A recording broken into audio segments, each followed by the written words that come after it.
Happy New Year. It's the first week of the NFL's new league year, and we hear from the newest Dallas Cowboy, Eric Kendricks, on this edition of The Blitz, plus the changing landscape in the NFC East, and might the Cowboys draft a center next month? It's The Blitz. It starts right now.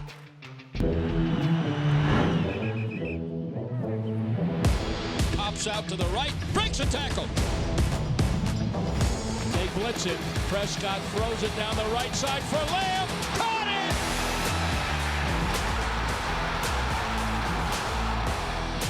Back to throw, rush, sacked by Parsons. Belt tie snap. Prescott with plenty of time. Locks it in zone. Jake Ferguson.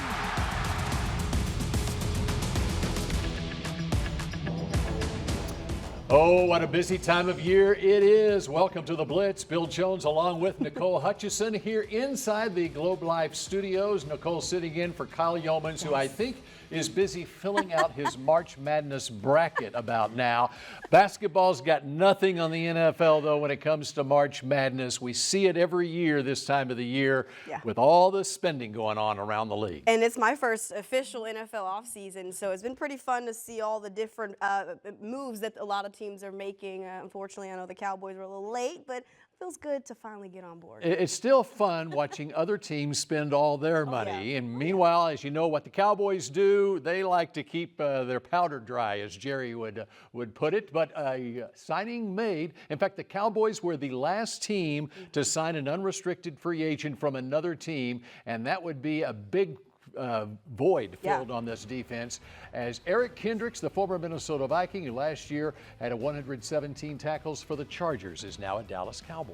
You love to hear they're actually filling the big void that the Cowboys needed at the linebacker position, and that's no knock to Marquise Bell and Damone Clark having a really good year considering the circumstances in 2023. But Eric Kendricks, I mean, this is a great signing, right? You're getting a leader. You're also getting a very good player. He's an awesome tackler with good instincts. He's been in the NFL for 10 seasons, so you're also getting experience as well. I love this signing for the Cowboys. And especially when you consider the defensive coordinator is a guy that he played for before, was drafted by Mike Zimmer back in 2015.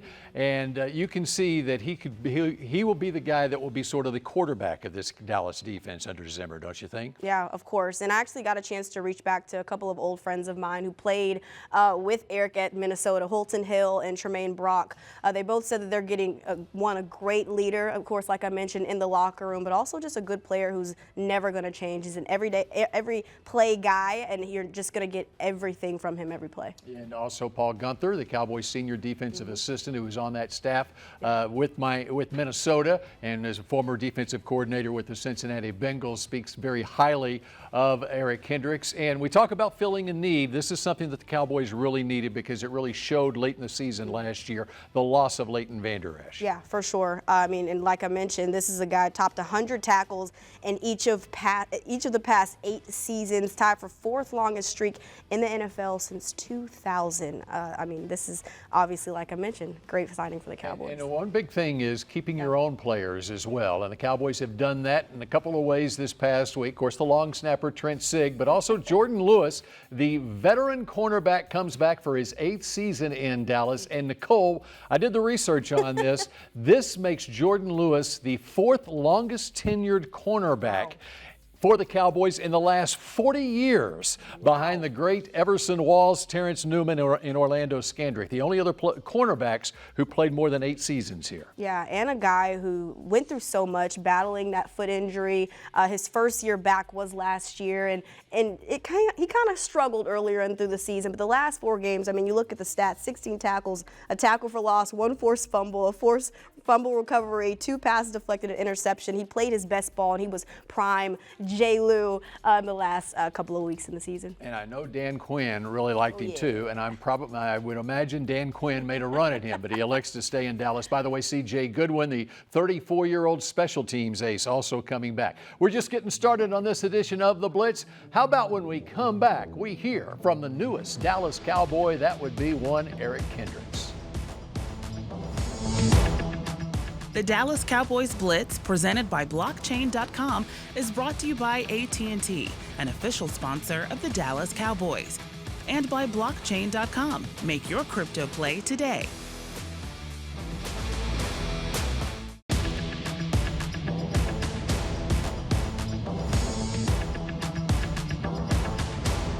This segment is brought to you by AT&T, an official sponsor of the Dallas Cowboys.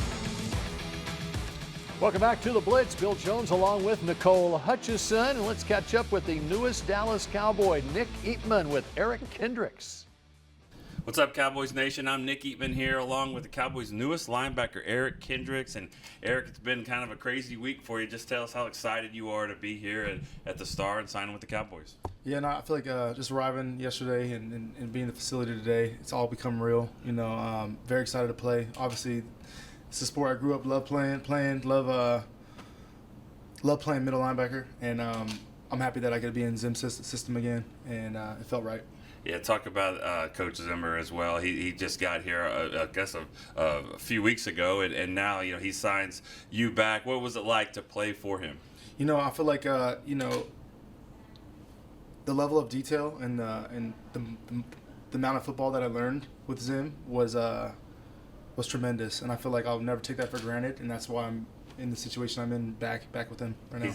Apparently, and he was here obviously before he went to Cincinnati, Minnesota. So we've seen him for a while. Very intense. Is that the kind of style that you like? I mean, he seems like he's a player's coach, but he'll tell you what he thinks as well. Yeah, definitely. I feel like me and Zim have had our times where we've even butted heads. You know what I mean? And just the fact that I'm back now with him just shows you, how I believe in him, and he believes in me, and we want to get the job done. Ultimately, playing the best football and winning a championship is our ultimate goal. So that's why I'm back here with him. Who usually wins those battles when you butt heads? I feel like we're both too damn stubborn. So sometimes it's a lose-lose, but sometimes it's a win-win, like it is now. There's been some reports that you were leaning a different way, maybe even San Francisco. What kind of turned the tide? Was it just reuniting with Coach Zimmer? What was it about signing with the Cowboys that you felt like you had to do this? I feel like it was a really hard decision. It's an excellent organization and a wonderful program they have there, and ultimately I wanted the opportunity to play Mike and bet on myself. Especially at this point in my career, I have a lot left to prove. I feel great, moving great. So to be able to play Mike with this defense and the guys that we have on this defense, it was an opportunity I couldn't pass, and I'm very happy with the decision. You've seen from afar. You've seen guys like you've been on the other side of Micah Parsons and Dak Prescott, C.D. Lamb. What's it going to be like to be a teammate with them? I don't know yet. It's gonna be crazy, but just hearing from my buddy Anthony Barr, locker room's amazing, and the guys in the locker room are amazing. So I just can't wait for the opportunity to meet him. All right. Well, welcome to Dallas. This is new Cowboys linebacker Eric Kendricks. So there you go. There you got the reason for signing with Dallas. He had agreed to terms with San Francisco. San Francisco needed a will linebacker. Dre Greenlaw, you recall, got injured, ruptured his Achilles, so now he comes here as a middle linebacker. Yeah, and that means he'll most likely be wearing the green dot, quarterback of the defense, like you mentioned earlier, and that'll give some continuity for this team, something that they really lacked again like last year. A lot of different guys wearing that green dot, so it'll be good to see finally somebody who'll be that official quarterback of the defense. Okay, so there's the start on filling out this roster for 2024. The comings and goings in free agency when we come back here on The Blitz. This segment was brought to you by AT&T, an official sponsor of the Dallas Cowboys.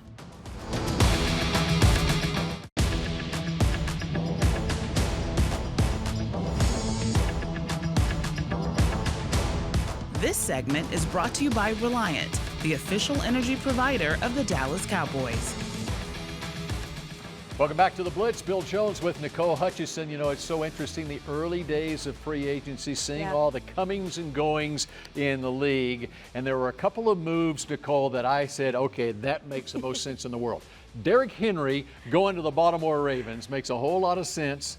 but also Tony Pollard, if he's not going to play in Dallas, his home state team, the Tennessee Titans. That's where Tony Pollard signs. And he got a nice deal, 3 years, $24 million. Yeah, I want to say congrats to Tony Pollard first. I mean, he did so much for this Cowboys team. I know this wasn't obviously, I know he went to finish his career out here with Dallas, but you got to move on. And I know he's going to do great things with Tennessee. But now the Cowboys have to start looking for another running back. I know they're looking for a powerful back, a guy with some big size. And a guy that kind of interests me is J.K. Dobbins out of Baltimore. I mean, he kind of battled injury 2021, I believe, and 2023 season-ending injury last year, but I know that he has that size. He would be a good fit as far as for this offense as well. The Ohio State running backs have worked out well before here, so it'll be interesting. And there's more than one running back that's going to be walking through the door here at the Star in Frisco, but Tony Pollard, a favorite behind the doors here at the Star, and we wish him well when the Cowboys aren't playing the Titans. All right, how about the center, Tyler Biadasz, as he heads to the Washington Commanders, 3 years, $30 million. I don't know. I'm kind of sad about that one. Tyler Biadasz, man, such a great player for this Dallas Cowboys team. I know that he was making improvements over the last couple of years, but just not that center that we really needed. I'm not sure. I know there's a lot of talent in this draft, but you have to look at Connor from out of Miami, the Dolphins. I know he's got that experience as well. That'd be a good guy as far as being a good fit. He played 5 seasons so far in the NFL, so I think I would look to him, a top guy out of free agency. Connor Williams out of Coppell High School, the former Cowboy. And, when you look at the Commanders, and much has been made about Dan Quinn poaching players off the Cowboys roster. Well, they are paying some numbers to get a Biadasz, to get a Dorrance Armstrong as well. 3 years, $33 million. But not only that edge rusher in Armstrong, but also the veteran Dante Fowler is following Dan Quinn to Washington. Yeah, both of those guys were rotational pieces for this defensive line. You look at Dorrance, he played 42% of the defensive snaps. He's 16 sacks the past 2 seasons. Now that just means, do you have faith in Sam Williams? I mean, he's got to be a lot more discipline this year, but also looking back at Dante Fowler, he's really productive as well. But we should have known that he was going with DQ, right? I mean, DQ recruited him to Florida, right? I mean, he got him also in Atlanta, so that obviously that loyalty was going to be there. So, yeah, I mean, you're going to be missing a void on that defensive line with those 2 guys missing.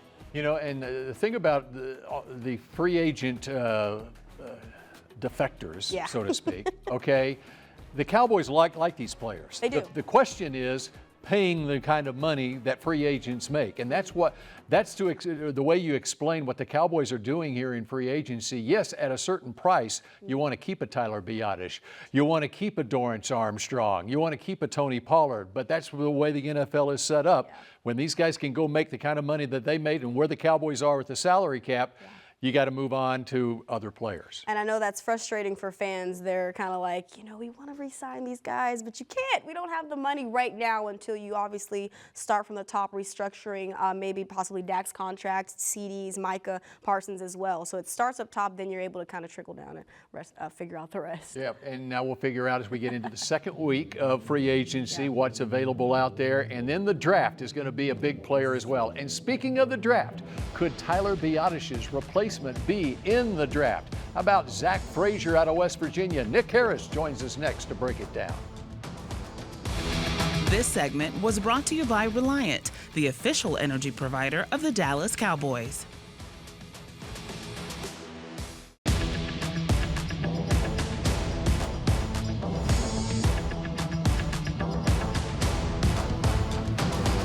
The Blitz continues now here inside the Globe Live studios. Bill Jones along with Nicole Hutchison, now joined by Nick Harris of DallasCowboys.com as we dig into these draft prospects. And of course with Tyler Biadasz now a member of the Washington Commanders, there is a definite need for a center here. The draft prospects at center start with the guy from Oregon, Jackson Powers Johnson. Yeah, absolutely. When you start with the center position, you have to start with center one, and I think this time it is Jackson Powers Johnson going into 2024. He's been drawing comparisons to Tyler Lindenbaum, if you remember him from Iowa coming out a few years ago, as far as a center that has high value that you can take in the first round. And when you look at what Jackson Powers Johnson has brought during his college career with the Ducks, he played 4 of the 5 offensive line positions up front, even played some defensive tackle in a bowl game whenever they needed him to step up and fill a spot. He brings toughness, he brings leadership. leadership. He does a lot of things really well in that offensive front for the Ducks. He can bring that to an NFL team as early as year one. And talking about another guy, Graham Barton out of Duke. I mean, he's played a lot of left guard, but he could also play center as well. What do you like from him? Yeah, talking about versatility, Yeah. He's played left guard, he's played left tackle, he's played right tackle. This past season, you see him at left tackle playing for the Blue Devils, but projecting where he goes in the future, you're probably seeing him interior. I like him the most at center. He brings that pre-snap identity that he was able to do at left tackle for Duke. If he could bring that to the middle of the offensive line at the NFL level, then I think you have a guy who can also step in and be ready to play from an instinctual standpoint. He does so many things well in the run game, as you see here. He does a lot of things well being pulled out to the right side. He's a guy that can be very much utilized in space in the screen game or getting up into the second level. Graham Barton, I think, is a sneaky late first round value guy. When you talk about versatility, we have guys on this Cowboys roster on that offensive line who can play inside and out. Tyler Smith, perfect example. When you look at guys, when you're evaluating guys, how much do you look at that as far as versatility and being able to play inside and out? Yeah, when you identify the needs, especially when you look at the Cowboys, two needs that you most likely will need to fill in the draft up front at left tackle and center, versatility just gives you more options. And having Tyler Smith there at left guard, he has the experience at left tackle. You can play with that there on the left side, but a guy like Graham Barton or Jackson Powers-Johnson, the fact that they have that on their resume, that they've played multiple positions, that just gives Mike Solari, the offensive line coach for the Cowboys, and this staff more flexibility. A guy who was first team all Big 12 at center for the Mountaineers of West Virginia, Zach Frazier. What do you think of him? Yeah, this is personally one of my pet cats here in the draft. He brings toughness to that center position. If you're looking for a guy that has great base and create that pocket from the middle, that's Zach Frazier. Something that has just really come up time and time again during this draft process is late in the season, they're playing Baylor. They need a score to win the game. He breaks his leg in the middle of the drive, and they don't have any timeouts. Would have been a penalty if he had to stay on the field and the medical staff come out. He crawls off the field with a broken leg, gets off the field so that the Mountaineers can continue driving and win that game. He brings that toughness to the middle of the offensive line. That's probably the best example. But when you look at his tape, you see him getting into the second level, using those legs, using that punch power to be able to get there and defend guys. He's a guy that I think could also, with the right development, could start in year one. 2023 Jacob Blocking Trophy winner, of course, Cedric Van Pran Granger. What do you like from him? Yeah, Cedric Van Pran Granger out of New Orleans, Louisiana, Warren Easton High School. That's another guy that brings a lot of instincts to that middle of the offensive line for Georgia. While he might be more of a raw prospect than some of these other guys that we're talking about here, he has so much to his ceiling.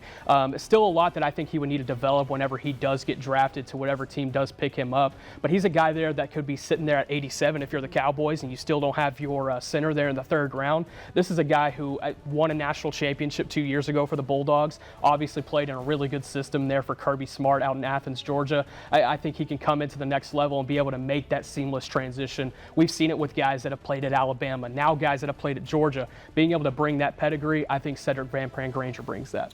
For a team like the Cowboys in need of a center, this looks like a good year for the draft to find a center. Yeah, I think you just kind of have to get your guy on the first 2 days. I like Hunter Norzad out of Penn State. That's probably a day 3 guy that I would be comfortable with that could possibly compete there early on. But if you get a good center in those first 2 days, then I feel like you're cooking with gas there at that position. All right, we were cooking with gas with Nick Harris there. We love getting his insights on all these draft prospects. The draft will be here before you know it. Thank you very much, Nick. And we wrap up the Blitz when we come back in just a moment.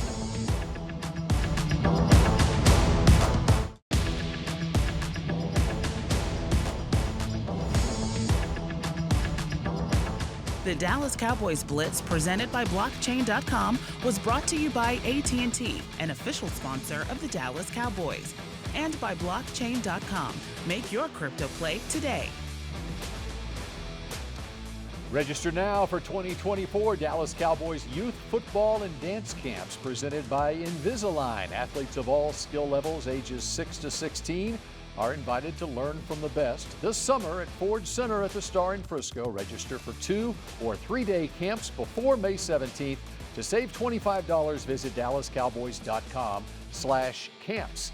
Final minute or so here of the Blitz. Bill Jones with Nicole Hutchison. You probably have heard the news this weekend about Michael Gallup, and I wanted to reserve a minute here at the end of the show to talk about Michael Gallup and how much he is loved behind the doors here at the Star in Frisco. What a great person, and we wish him the best, but decisions have to be made at times in the NFL. Yeah, tough decisions have to be made, and that's just the nature of the business, but wishing nothing but Michael Gallup the best, wherever he lands. And I want to say that in the locker room, he's been one of the nicest people on that roster in the locker room every single time I step in there. So I'm going to definitely miss a guy like that, especially for this team. I mean, you never know on the field if they're losing or not when you're looking at a guy like Michael Gallup. He has such a positive aura about him. And even on the field, when healthy, he can contribute as well. And so that's going to be a big thing that the Cowboys now look for in free agency as well as the draft coming up next month. All right, Nicole, we appreciate it. For Nicole Hutchison, I'm Bill Jones. That's the Blitz for this week. You never know what might happen in the second week of free agency. We'll be back here